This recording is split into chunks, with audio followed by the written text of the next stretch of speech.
NCP রাজনীতিটা আমার এখনো স্পষ্ট না।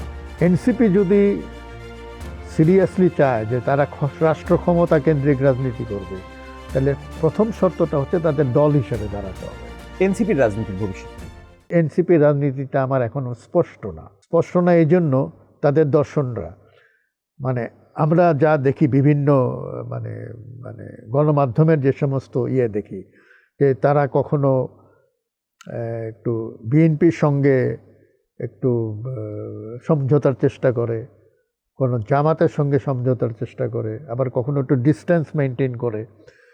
তো এটা যে একটা রাজনৈতিক দল হয়ে উঠবে সেটার সক্ষমতার পরিচয় দিতে হলে কিন্তু তাদের এককভাবে নির্বাচন করতে হবে, যেটা ৭৩ সালে জাসদ করেছিল। আর যেমন অন্যান্য দল, কিছু কিছু দল আছে না, যেমন গণ অধিকার পরিষদ আছে, তারপরে কি এই দলটার নাম কি, গণসংহতি আন্দোলন আছে, বা নাগরিক ঐক্য আছে, বা জেএসডি নামে একটা দল আছে, বা বিজেপি, এই ধরনের দলগুলি আছে না, এরা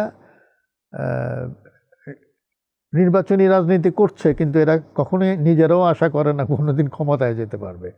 তো সুতরাং এবং অনেকগুলো দলের মধ্যে দ্বিতীয় তৃতীয় ব্যক্তিকে নাম আমরা জানি না। তো তারা একটা বড় দলের আশ্রয়ে গিয়ে তারা ক্ষমতার একটা অংশ বা পার্ট হতে চায়। তো সেটাতে আমি দোষের কিছু দেখি না। এটা হতে পারে তারা ক্ষমতার রাজনীতি বলতে তারা ওইভাবে রাষ্ট্র ক্ষমতায় যাওয়ার রাজনীতিটা তারা করে না। এনসিপি যদি সিরিয়াসলি চায় যে তারা রাষ্ট্র ক্ষমতা কেন্দ্রিক রাজনীতি করবে, তাহলে প্রথম শর্তটা হচ্ছে তাদের দল হিসেবে দাঁড়াতে হবে, এবং দলের সক্ষমতা প্রমাণ করতে হলে তাদেরকে একক শক্তিতে নির্বাচন করতে হবে।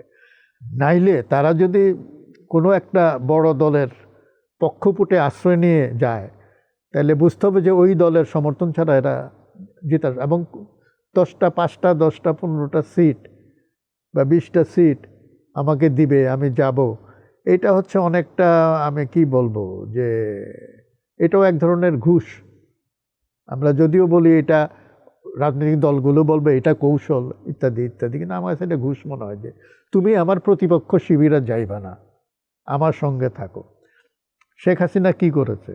তার কোনো কারণ নয় রাশেদ খান মেনন আর হাসানুল্লাহ কিনুকে তার সঙ্গে নেওয়ার।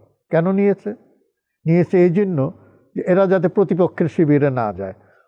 তো এইটা করে তাদের দুজনকে নির্বিষ করে দিয়েছে, অন্তত এরা আমার সঙ্গে থাকলে আমাকে ছোবল দিতে পারবে না।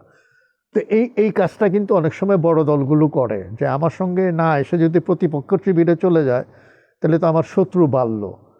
বরঞ্চ আমি জানি যে সে আমার মিত্র না, কিন্তু তাকে আমার সঙ্গে এনে আমি তাকে নিউট্রালাইজ করে দিলাম। এই চেষ্টাটা বড় দলগুলোর থাকে। এখন ছোট যে দলটা, সে যদি বড় হতে চায়, তাহলে তাকে কিন্তু তার নিজের পায়ে দাঁড়াতে হবে।